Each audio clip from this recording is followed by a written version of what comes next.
کہ مل کے چلنے کا آج انہوں نے بولا بھی ہے کہ مل کے چلتے ہیں.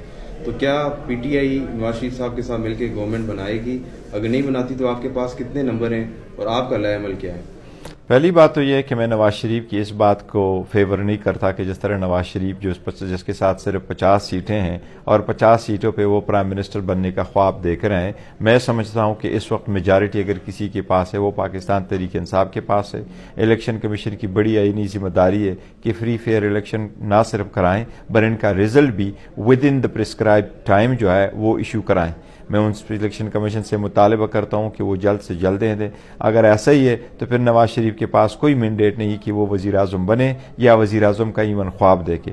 دوسری طریقہ یہ ہے کہ نواز شریف جس طریقے سے آفر کریں آئے میرے ساتھ چلیں، کوئی ایسا نہیں جائے گا اس کے ساتھ. میرا نہیں خیال کہ پیپلز پارٹی بھی ایون ساتھ جائے گی. جہاں تک پاکستان تحریک انصاف کا تعلق ہے میں نہیں سمجھتا ہمارے پاس کوئی بھی ایسا آپشن ہوگا کہ ہم نواز شریف کے ساتھ اتحادی بنے. ہمارا اور اس کے اس بیانیے میں اور ہمارے اور اس کے منشور میں بہت بڑا فرق ہے. ہم ان کے ساتھ کوئی حکومت میں نہیں جانے والے.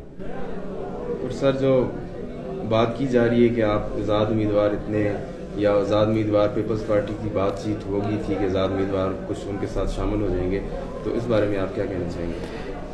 دیکھیں ہمیں جو نشانات الاٹ ہوئے تھے وہ آزاد امیدواروں کے نشانات الاٹ ہوئے تھے اور وہ سخت الاٹ ہوئے تھے کہ ایون ہمارے ساتھ بلے کا نشان موجود تھا. سپریم کورٹ کا ڈیسیجن بعد میں آیا تھا. لیکن یہ جتنے بھی کینڈیڈیٹس ہیں انہوں نے ہمارے نامینیشن فارم میں بھی ایفیلیشن ظاہر کیا تھا پی ٹی آئی کا.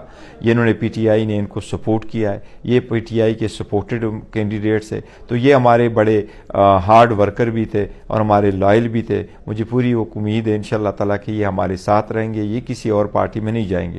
دوسری بات ہے کہ پبلک پرسسٹنٹ بھی ایک تھریٹ ہوتا ہے، اور وہ یہ ہے کہ لوگ نہیں چاہتے کہ ایک دن آپ پارٹی میں آ جائے اور دوسرے دن آپ پارٹی کو چینج کریں. اگر آپ نے عبرت کے نشان کے طور پہ دیکھنا ہے تو محمود خان کو دیکھے، پرویز خٹک کو دیکھے، ان کے ساتھ کیا ہوا. لوگ نہیں اس چیز کو پسند کرتے کہ آپ ایک پارٹی میں رہیں اور اوور نائٹ دوسرے پارٹی میں چلے جائے اور پورا مینڈیٹ کسی اور کو دے دیں. تو مجھے پہلی بات تو یہ ہے کہ ہمارے کینڈیڈیٹ ہمارے ساتھ رہیں گے انشاءاللہ تعالی. کچھ پولنگ اسٹیشنوں پہ ایسا ضرور ہوا ہے کہ وہاں ایک آدھا وقوع واقعات ایسے آ گئے کہ وہ ناخوشگوار قسم کے تھے، لیکن by and large polling day بہت اچھا رہا ہے. پولنگ ڈے کے آنے کے بعد جو الیکشن رزلٹ کا آنا شروع ہوگا وہ تاخیر کے شکار ہوئے. اس سے لوگوں میں شکوک و شبہات بڑھے اور بجا بڑھے.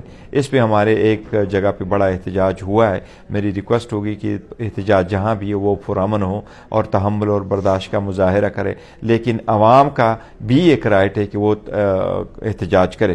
میں سب سے پہلے تو پاکستان الیکشن کمیشن سے مطالبہ کروں گا کہ وہ جلد سے جلد الیکشن دے دے اور وہ الیکشن دے دے جو فارم 45 بنتا ہے اس کے نتیجے میں جو رزلٹ آیا ہو اس کو آپ ڈکلیئر کر دے as a result of the return candidate. اس کے علاوہ کوئی اور قابل قبول نہیں ہوگا. لیکن عوام کو چاہیے، اور میں سمجھتا ہوں کہ جتنے بھی ہمارے کینڈیڈیٹ ہیں جن کو رزلٹ ابھی تک نہیں ملا وہ عدالتوں میں جائیں، اپنے کیس وہاں فائٹ کریں، اپنے سارے فارم 45 عدالت کے سامنے رکھے، اور جو ادروائز آپ کو شک ہو کہ یہ کینڈیڈیٹ کا نتیجہ آ سکتا ہے ان کے خلاف آپ سٹے لے لیں تاکہ ان کا نتیجہ جو ہے اس فارم 45 کے برعکس نہ آئے.